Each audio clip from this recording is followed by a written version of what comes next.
الكافرين.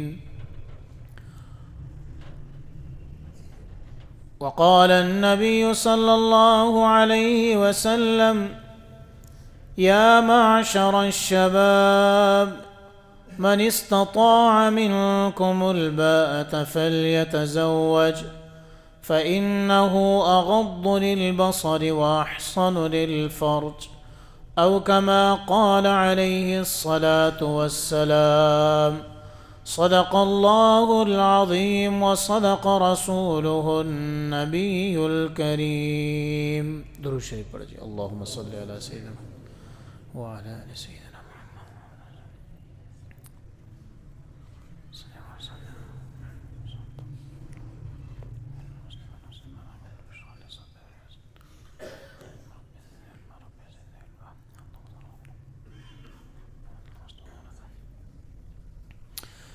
محترم بھائیوں، دوستوں، بزرگوں اور قابل قدر حاضرین، اللہ رب العزت نے ہر لمحہ اپنے احسانات میں سے ایک احسان جو اپنے بندوں پر کرتا ہے وہ یہ ہے کہ اللہ بندے کو دین کی سمجھ عطا فرما دے، اور دوسرا خاص یہ کہ اللہ دین کو سننے کا جو ایک خاص اللہ رب العزت کا انعام ہے کہ اللہ انسان کو دین کو سننے کی توفیق عطا فرمائے.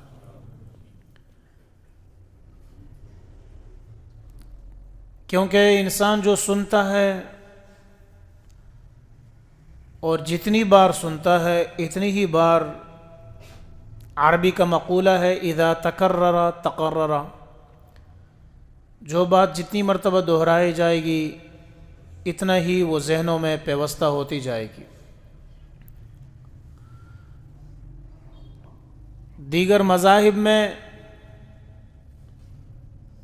وہ پورے سالوں سال شاید کوئی انتظار کرتے ہوں گے کہ ان کو آپس میں ملنے کا، بیٹھنے کا، سننے کا کوئی لمحہ میسر ہو.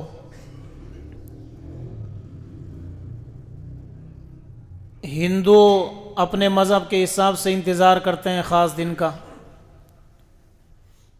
عیسائی اپنے مذہب کے حساب سے جو ہے انتظار کرتے ہیں پورے سال میں.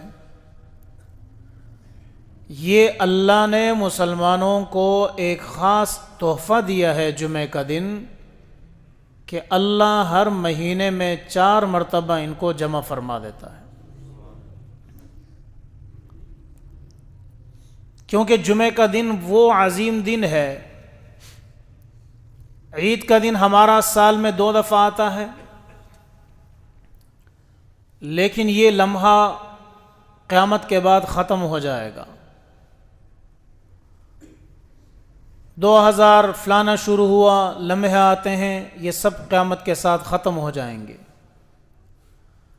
اگر جنت میں کوئی ایک لمحہ باقی ہوگا تو وہ جمعے کا دن ہوگا جس میں اللہ رب العزت اپنے خاص بندوں کو اپنا دیدار کروائے گا.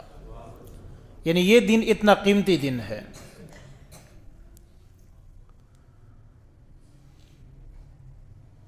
اور انسان اللہ کے کیسے قریب ہوگا، وہاں پر کتنی قربت سے دیدار ہوگا، یہ اللہ کے علم میں.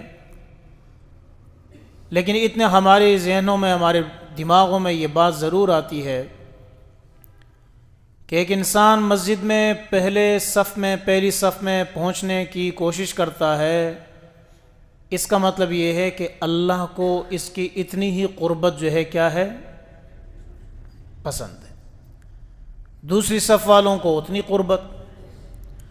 یہی قربت جنت میں اللہ رب العزت کو جس بندے کو پسند فرمائے گا اس کو اتنی ہی قربت دے گا. اس لیے تو حضور علیہ الصلوۃ والسلام نے فرمایا کہ اللہ جنت میں ہر جمعے کو اپنے بندوں کو اپنا دیدار کروائے گا، ان سے بات کرے گا، لیکن اے ابو بکر تجھے ہر صبح و شام اپنا دیدار کروائے گا۔ یہ ابو بکر ہے، یہ وہ شخصیت ہے۔ اور اگر میں یہ کہوں کہ عمر کی وجہ سے کفر مغلوب ہوا اور اسلام غالب ہوا تو یہ تو حقیقت ہے، لیکن ابو بکر رضی اللہ عنہ وہ شخصیت ہے جس کے ذریعے سے اللہ رب العزت نے منافق اور مسلمان کی پہچان کروائی ہے۔ ابو بکر صدیق رضی اللہ عنہ وہ شخصیت ہے، تو اگر کسی منافق کو آپ نے دیکھنا ہے کہ کون بندہ منافق ہے اور کون مسلمان ہے اور کون کافر ہے، تو اس کے سامنے یہ کہو کہ میں ابو بکر کو مانتا ہوں، پھر اس کے چہرے پر رنگت دیکھو، رنگ تبدیل ہو جائے تو سمجھ جانا کہ اندر سے کیا ہے، منافق ہے، ٹھیک ہے۔ اور جس کے چہرے پر دیکھو کہ خوشی کے اثرات ہو تو سمجھو کہ یہ کیا ہے، پکا مومن ہے۔ ہمارے ہاں منافق اور کفر یہ سمجھتا ہے کہ ہم کسی ایک شخص کو ماریں گے تو ابو بکر کا نام ختم ہو جائے گا، یہ اس کی غلطی ہے۔ اگر شخصیت کو مارنے سے ابو بکر، عمر، عثمان، علی کا نام ختم ہوتا تو حق نواز جنگوی کو شہید کرنے کے بعد یہ نام ختم ہو جاتا۔ اگر شخصیت کو مارنے سے ان صحابہ کا نام ختم ہوتا تو اعظم طارق رحمۃ اللہ علیہ کو شہید کرنے کے بعد یہ نام ختم ہو جاتا۔ اگر شخصیت کو شہید کرنے کے بعد یہ ختم ہوتا تو ایثار القاسمی کو شہید کرنے کے بعد یہ کیا ہو جاتا، ختم ہو جاتا۔ اگر شخصیت کو شہید کرنے کے بعد یہ مقام ختم ہوتا تو فاروقی صاحب کو شہید کرنے کے بعد کیا ہو جاتا، یہ ختم ہو جاتا۔ لیکن یہ شخصیتوں کے ساتھ صحابہ کا تعلق نہیں، بلکہ صحابہ کی برکت سے اللہ شخصیتوں کو قبول کر لیتا ہے، ٹھیک ہے۔ یہ ضمنی بات اچانک ایسی ذہن میں آئی، ضمنی طور پہ، لیکن یہ گزشتہ دن مولانا مسعود الرحمن عثمانی رحمۃ اللہ علیہ جن کو شہید کیا گیا، اور بہت بڑی شخصیت، اللہ ان کے قبر پر کروڑوں رحمت نازل فرما دیں، 22 جمادی الثانی کو ابو بکر کے نام پہ شہید ہو گیا وہ، ٹھیک ہے۔ الحمدللہ ہم اپنے شہداء پر غمگین نہیں ہوتے ہیں، کیونکہ اگر حق اور باطل کو پہچان نہ ہو تو یہ دیکھ لو کہ تیروں کا رخ کس کی طرف ہے۔ تو شہادتیں یہ ہوتی رہے گی اور یہ ہوتی رہتی ہے۔ شخصیتیں اس دنیا سے جاتی جائے گی، لیکن ابو بکر، عمر، عثمان و علی کا نام لینے والے انشاءاللہ ہر دور میں موجود ہوں گے انشاءاللہ۔ اس مذہبی نفرت پھیلانے والوں کو پیغام ہے کہ تم مذہب کے نام پر جس کو بھی مارو، وہ شخص ختم نہیں ہو سکتا جو ان کے نام پہ شہید ہوا ہے، آج تک ہمارے دلوں میں زندہ ہے۔ تو وہ شخصیات کیسے ختم ہو سکتی ہے جن کے نام پہ وہ شہید ہوئے ہیں؟ اور ایک اور بات،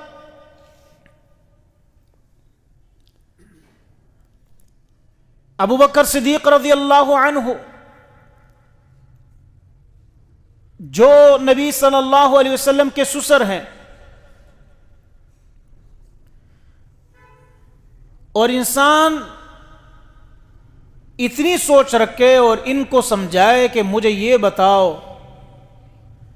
کہ اگر میں کسی شخص سے رشتہ کروں گا تو کیا میں دیکھوں گا نہیں کہ میرا سسر کیسا بندہ ہو؟ ابو بکر صدیق کو غاصب کہنے والا ہماری لڑائی یہ نہیں ہے کہ ابو بکر کو گالی دے رہا ہے، ہماری لڑائی یہ ہے کہ یہ ابو بکر کی ذریعے سے حضور پر تنقید کا نشانہ لگا رہا ہے، اس لیے کہ ابو بکر صدیق کو سسر بنانے والا کون ہے؟ نبی علیہ الصلوۃ والسلام، اور نبی علیہ الصلوۃ والسلام کو یہ کہنا کہ آپ نے ابو بکر کی بیٹی سے شادی کرنی ہے، یہ کس نے بتایا؟ اللہ نے۔ اس لیے حضور علیہ الصلوۃ والسلام نے فرمایا اللہ تبارک و تعالی نے جبریل کو ایک تشت دیا اور اس میں ایک ریشم کا کپڑا تھا، اس ریشم کے کپڑے میں ایک تصویر تھی، اور جب میں نے وہ تصویر کھول دی دیکھی تو وہ حضرت عائشہ رضی اللہ عنہا کی تھی۔ فرمایا کہ اے نبی آپ کی ان سے شادی ہونے والی ہے۔ عائشہ کے والد ہے رضی اللہ عنہا، حضور کی محبوبہ کے والد ہیں، شادی آپ نے کی 11، پر محبت جو دل کی تھی کس سے تھی؟ عائشہ سے تھی۔ آپ فرمایا کرتے ہیں یا عائش، پورا نام بھی نہیں لیتے تھے، یا عائش۔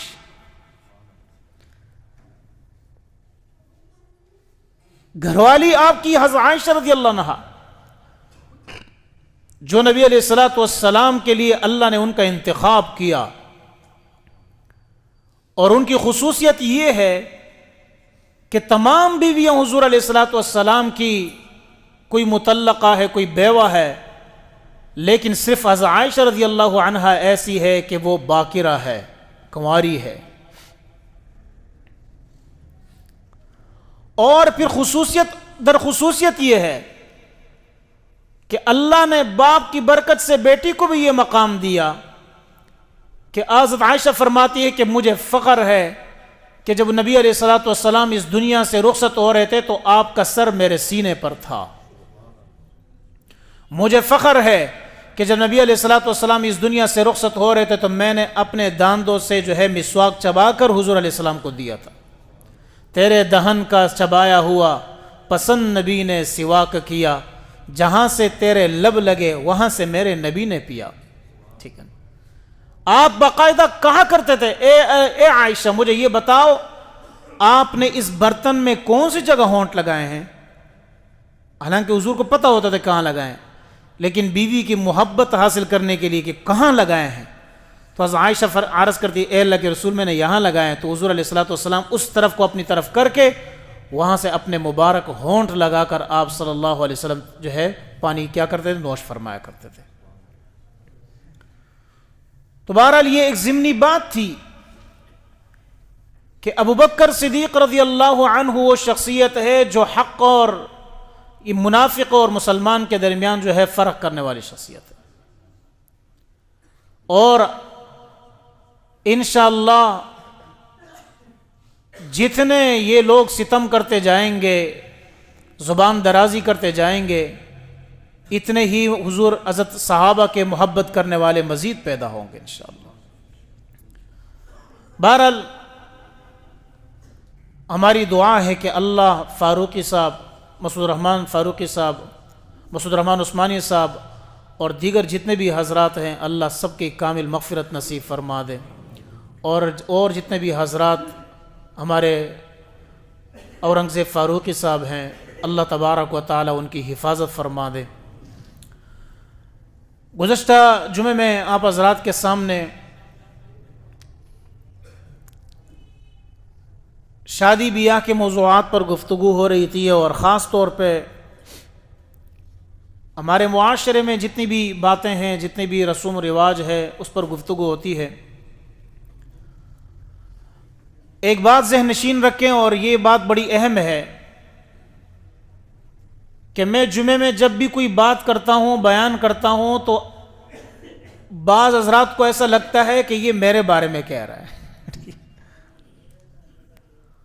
مثلا اگر میں کہتا ہوں کہ بھائی کسی کی بیٹی مذاق نہیں ہے کہ وہ آپ کے گھر میں آئی ہے اور آپ اس کو جو ہے کیا کریں، ایک معمولی چیز سمجھیں، تو اگر کوئی شخص اس طرح کرتا ہو یا کوئی کرتی ہو تو وہ فوراً پیغام پہنچ جاتا ہے کہ آپ کو کس نے کہا ہمارے بارے میں۔ تو میں نے کہا آپ اس طرح کرتے ہیں، داڑھی میں چور کے داڑھی میں تنکا، ٹھیک بات۔ تو بھائی یہاں تو عمومی باتیں ہوتی ہے، مجھے کسی کے گھر کا کوئی وہ نہیں ہے، جس کے گھر میں ہے وہ غلط ہے۔ اس طرح لڑکوں کے حق میں بولتا ہوں تو لڑک جو ہے وہ والدین جو ہے لڑکی کی طرف سے پہنچ جاتے ہیں کہ بھائی آپ جو ہے بہت زیادہ لڑکوں کی طرفداری کر رہے ہیں۔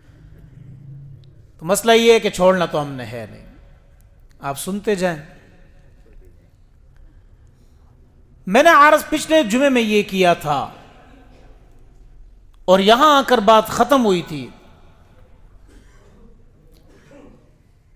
کہ ہمارے مسلمانوں میں رسم و رواج آج بھی ہندوانہ موجود ہے، یہ ماننا پڑے گا۔ پٹھان حضرات سے گزارش یہ ہے کہ آپ لوگوں کا نام لیتے ہوئے ہم بڑے فخر سے کہتے تھے کہ یار پٹھان حضرات جو ہے وہ کیا کرتے ہیں، رسم و رواج سے بچتے ہیں۔ پنجاب کا تو ہم یہ کہتے تھے چونکہ یہاں ہندو لوگ رہے ہیں تو چلو رسم و رواج آ گئے، ٹھیک ہے نا۔ تو پٹھانوں کے ہاں تو یہ چیز نہیں، یہ تو شروع سے جو ہے وہ عقیدے پر قائم لوگ تھے۔ لیکن مصیبت یہ ہو گئی ہے کہ پٹھان پنجابیوں کے جو رشتے طے ہو گئے اور آپس میں رہنے سہنے کی وجہ سے بجائے یہ کہ اپنے لوگوں کو ٹھیک کرنے کے، پٹھانوں نے بھی یہ کام شروع کر دیے اور پختون طبقہ اس چیز میں ملوث ہوتا جا رہا ہے۔ ہمارے ہاں طلاقیں نہیں ہوتی تھی، طلاق ہمارے ہاں گالی ہوتی تھی، گالی۔ اگر کوئی شخص کسی کو کہتے ہیں، اس کو کہتے ہیں طلاقی، تو اس کا مطلب کیا ہے کہ اس نے اس کو ماں بہن سے بڑھ کر گالی دی ہے۔ اور اب سب سے زیادہ طلاقیں ہمارے علاقوں میں ہو رہی ہے۔ ہمارے ہاں یہ شمع پتہ نہیں کیا کہتے ہیں، دیے لگانا، وہ جو ایک اس کو کیا مہندی کے اس میں ہوتا ہے، وہ دیے وغیرہ جلاتے ہیں، لوگوں کے گھروں میں لے کے جاتے ہیں، پتہ ہیں عورتیں لے کے جاتی ہے۔ یہ عورتوں کو پتہ نہیں کیا مسئلہ ہے، اور اتنا بڑا عورتوں نے تو ہمارا یہ بیڑا غرق کر دیا مرد بیچارے کا۔ مرد تو بیچارہ گھر میں بیٹھا، ٹھیک ہے جی مہندی کا جوڑا میرے لیے خریدنا ہے، تو اگر آپ ان سے پوچھیں کہ پچھلی شادی میں جو میں نے خریدا تھا وہ تو سب نے دیکھ لیا تھا کہ فلانا پہنا ہوا ہے، تم میری ناک کٹوانا چاہتے ہو، تو اس کو کہو کہ تمہاری ناک کٹتی ہے، نہیں میرے تو جیب کٹ رہا ہے۔ وہ تو سب نے وہ جوڑا دیکھ لیا تھا، نہیں نہیں میں نے وہ نہیں پہننا، اب تم نے ایک اور جوڑا جو ہے مجھے خرید کر دینا ہے۔ تو اب آپ کہیں گے کہ آپ کو کیسے پتہ چلا؟ تو مجھے نہیں پتہ چلے گا، ہمارے ساتھ بھی یہ ہوتا ہے نا۔ ہاں ہاں، لیکن ہم مولوی لوگ ہیں، ہم گھما پھرا کے ان کو راضی کر لیتے ہیں۔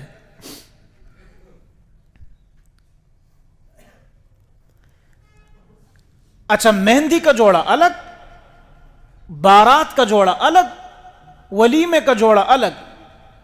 پھر اگر آپ نے ان سے یہ کہا کہ ٹھیک ہے یہ لے لو 5-6 ہزار روپے اپنے لیے جوڑا خریدو، تو کہے گے کہ مجھے اس شادی پہ ہی نہیں جانا۔ یا اللہ کیوں؟ اچھا میں 6,000 کا جوڑا جو ہے پہنوں گی تو کم از کم کتنے کا جوڑا آئے گا؟ کم از کم جو جوڑا ہوگا وہ 25,000 روپے کا آنا چاہیے، 20,000 روپے کا۔ یا خدایا، مردوں کا تو بیڑا غرق کر لیا آپ نے۔ جب شادی آتی ہے، پہلے غم، جب فوتگی ہوتی تھی تو زیادہ جو ہے غم ہوتا تھا، اب شادی آتی ہے تو زیادہ مردوں کو غم ہوتا ہے۔ فوتیوں میں لوگوں کو غم نہیں ہوتا، اب کہتے چلو مر گئے، کوئی خرچہ ورچہ نہیں ہے، چلے گئے، دعا کر لی۔ اب شادی آتی ہے تو سب سے زیادہ غم ہوتا ہے، شادیاں غموں میں تبدیل ہو گئی ہے۔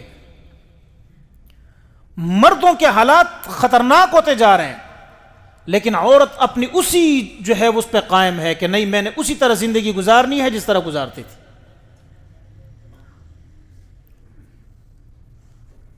تو یہ 3 رسومات ہمارے ہاں اب شروع ہو چکے ہیں، ہم اس کو کہتے ہیں شمع۔ باقاعدہ لڑکیاں جو ہے وہ بچیاں وہ شمع اٹھا کر جو ہے وہ دوسروں کے گھروں میں جاتے، یہ سراسر ہندوانہ رسم ہے۔ اور آپ صلی اللہ علیہ وسلم نے فرمایا من تشبہ بقوم فہو منہم، جس نے کسی قوم کے مشابہت اختیار کی قیامت کے دن انہی کے ساتھ اٹھایا جائے گا۔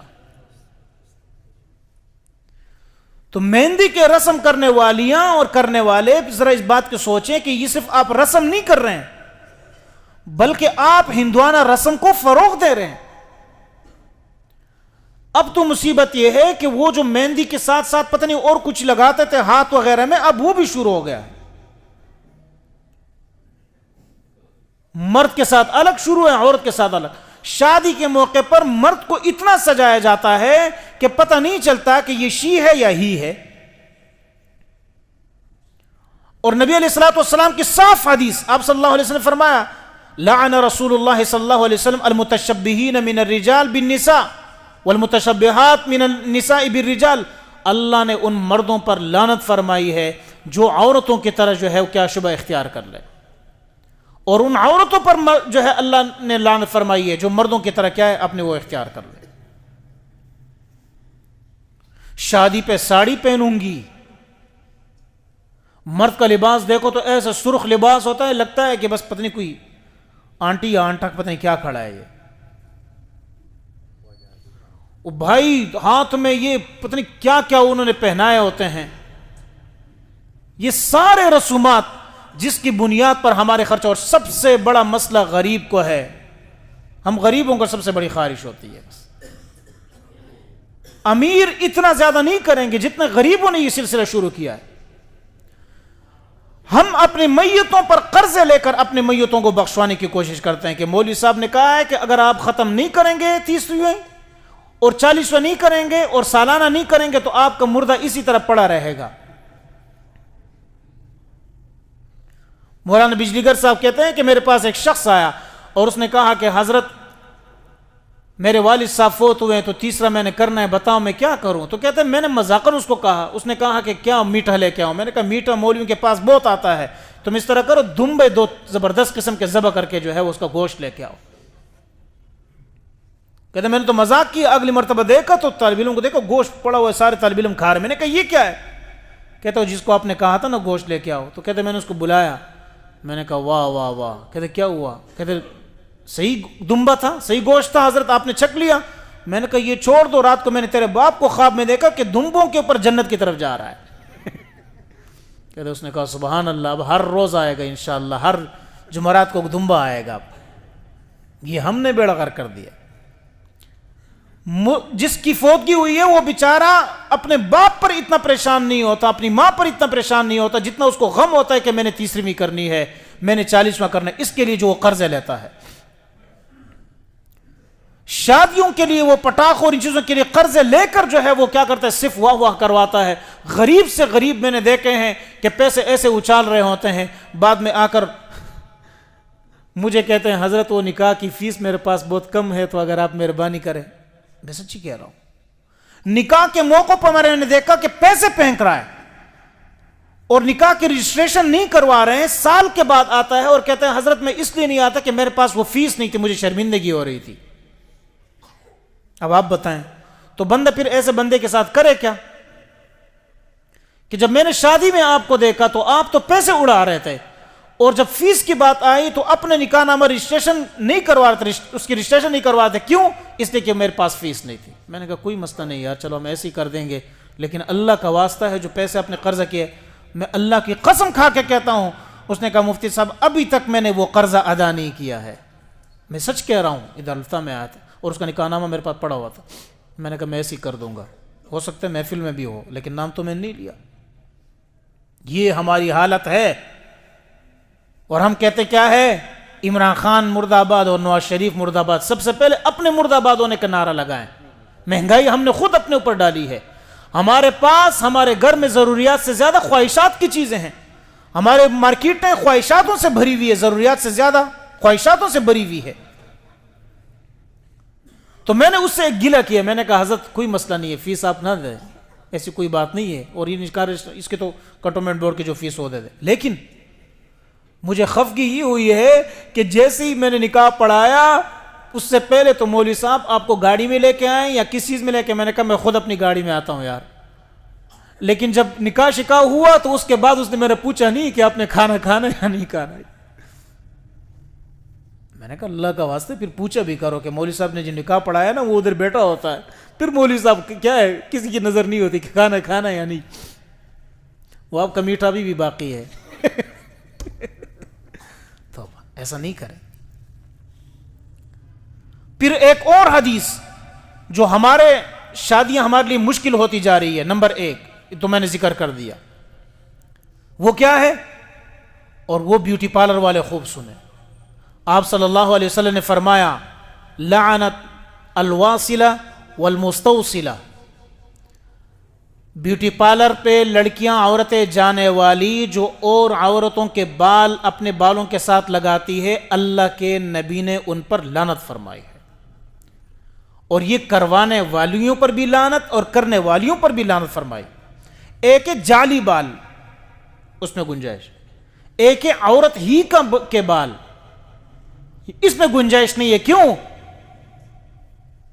وَلَأُضِلَّنَّهُمْ وَلَأُمَنِّيَنَّهُمْ وَلَآمُرَنَّهُمْ فَلَيُبَتِّكُنَّ آذَانَ الْأَنْعَامِ وَلَآمُرَنَّهُمْ فَلَيُغَيِّرُنَّ خَلْقَ اللَّهِ۔ شیطان کہتا ہے میں ضرور بے ضرور ان کو اس نہج پہ پہنچاؤں گا کہ وہ اللہ کی تخلیق میں تغییر کریں گے۔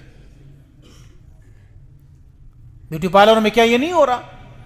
گھنٹے گھنٹے جو ہے عورت جو ہے کیا کر رہی ہے؟ میں بالوں کے ساتھ بال لگوا رہی۔ نمبر 1۔ پھر آپ صلی اللہ علیہ وسلم نے کیا فرمایا؟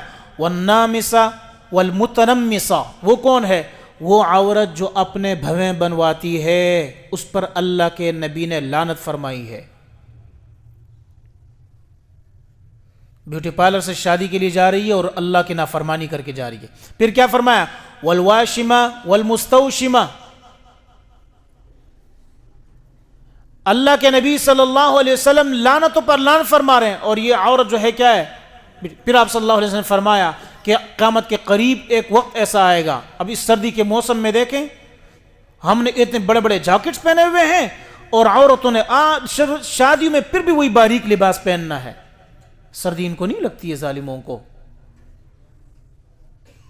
دخر چمڑا پہ لگے دلہ، سردی نہیں لگتی ان کو، اور گھر میں جب پہنچے گی تو ہسبینڈ کا دماغ کھائے گی، جلدی کرو ہیٹر لگا دو، فلانا کرو، انتظام نہیں ہے، تو جو ابھی جو باہر سے جو شادی سے ہو کر آ رہی وہاں تو نے لباس ایسا پہنا ہوا تھا۔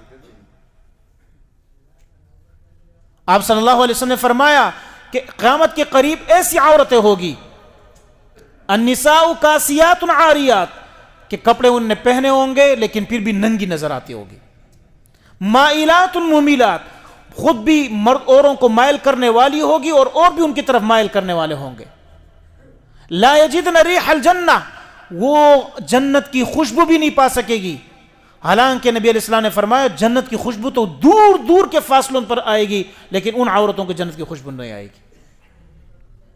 اب ہم گھر میں نہیں سمجھا سکتے ہیں مرد، لیکن کم از کم کیا کریں؟ یہ چیزیں ان کو بتائیں۔ یہ ہمارے معاشرے کے ایسا گند ہمارے معاشرے میں ہے کہ میں اس پر کئی جمعے بھی پڑھاؤں تو یہ کم ہوتا جا رہا ہے۔ یہ وہ گند ہے جو ہمیں بتانا ہے اپنے لوگوں کو کہ ہم نے خود مہنگائی خریدی ہے، اپنے خاوندوں کو ہم نے تباہی کی طرف لے کے گیا۔ وہ بیچارہ پھر کیا کرتا ہے؟ اللہ کی قسم کھا کے کہتا ہوں وہ پھر حرام اور حلال میں تمیز نہیں کرتا۔ کیوں؟ عورتوں کی ریکوائرمنٹیں زیادہ ہو چکی ہے۔ وہ بچوں، عورت وہ ہے کہ وہ کہے میں نے پرانا سوٹ پہننا ہے لیکن مجھے صرف کیا چاہیے؟ حلال کا چاہیے بس۔ اگر عورتوں نے، وہ خلیل الرحمن قمر نے بڑی پیاری بات کی، اس نے کہا تربیت کہاں سے ہوتی ہے؟ اس نے کہا تربیت وہاں سے۔ خلیل الرحمن قمر ڈرامے نگار آدمی ہے اور بڑا زبردست قسم کی ٹاک کرتا ہے، وہ کہتا ہے کہاں سے شروع ہوتی ہے تربیت؟ کہ مرد جب گھر میں آئے اور بیوی نے یہ پوچھا کہ یہ جو لے کر آئے یہ حلال ہے یا حرام، تو سمجھو کہ اس کے بچوں کی تربیت شروع ہو چکی ہے۔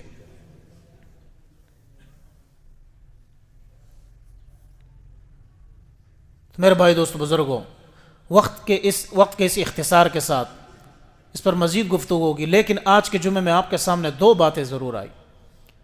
وہ یہ ہے کہ ہم اپنے خواتین میں، اپنے گھر میں اس بات کو اجاگر کر دیں کہ ہم شادیوں کو اللہ کا واسطہ ہے غم میں تبدیل نہ کریں، ہم شادیوں کے برکت والے محفل کو بدعاتوں میں تبدیل نہ کریں، برکت والی محفل کو ان رسم و رسومات کے نظر نہ کریں، اور یہ چیزیں ہم نے طریقے سے بتانی ہوگی۔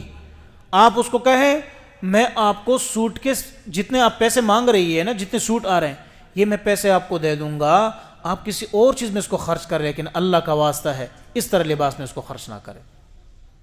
اللہ کا واسطہ ہے شادی کے یہ بارات اور پھر مہندی اور یہ سارے رسم و رواج جس کی بنیاد پر مردوں کا بیڑا غرق ہو رہا ہے، عورتیں صرف اپنے رسم و رواج تو پورے کر لیتی ہے، مرد کو تنگ کرتی ہے، اس پر جو ہے وہ کیا کرتی ہے، زبردستی کرتی ہے اور کہتی خاندان میں میری ناک کٹ جائے گی، لیکن ہماری ناک جو اللہ کے نبی کے سامنے کٹے گی وہ کیا نظر نہیں آتا؟ آج تو ہم کمپرومائز کر رہے ہیں عورتوں کے ساتھ کہ ٹھیک ہے تم کہہ رہی ہو خاندان ہے، لوگ ہے، رسم و رواج ہے، میں حلال و حرام میں تمیز نہیں کروں گا، کچھ بھی کر کے لے کے آؤں گا، لیکن قیامت کے دن جو میں نے آیت پڑھی قل ان کنتم تحبون اللہ فاتبعونی یحببکم اللہ، اے نبی ان کو کہہ دو اگر تم اللہ سے محبت کرتے ہو تو تم نبی کی اطاعت کرو، تب تمہاری محبت اللہ سے مانی جائے گی۔ تو اگر قیامت کے دن اللہ کے نبی صلی اللہ علیہ وسلم کے سامنے پیشگی نہیں ہوگی، یہ لمبے یہ جو ہے مہنگے کپڑے کیا یہ سارے ہمارے کام آئیں گے؟ ایسا نہیں ہے۔ لہٰذا بیوٹی پارلر میں جا کر خود بھی گناہگار ہو کر اوروں کو بھی گناہگار کرنا، اس رسومات سے بچے۔ شادیوں کے اس پر جا کر ایسے کپڑے لباس پہننا کہ مرد اور عورتوں میں تمیز نہ ہو، ایسے محفلوں سے بھی بچے۔ یہ آہستگی کے ساتھ طریقے کے ساتھ اپنے گھر میں یہ چیزیں کرنی ہوگی۔ اس پر اگر محنت کیے اس قسم کے رسومات پر تو میں کہتا ہوں وہ ایک ہی شخصیت ہے، حالانکہ بڑی چیزوں میں ہمارے اختلافات بھی ان کے ساتھ ہوگا مسائل میں، لیکن وہ ایک ہی شخصیت ڈاکٹر اسرار صاحب، اللہ ان کی قبر پر کروڑوں رحمت نازل فرمائے، ان نے بڑی محنت کی اس پر اور بڑے لوگوں کو اس چیز پر جو ہے وہ کیا۔ وہ کہتے ہیں اور تبدیلی آتی ہیں، اللہ کی قسم کا کہ تبدیلی آتی ہے۔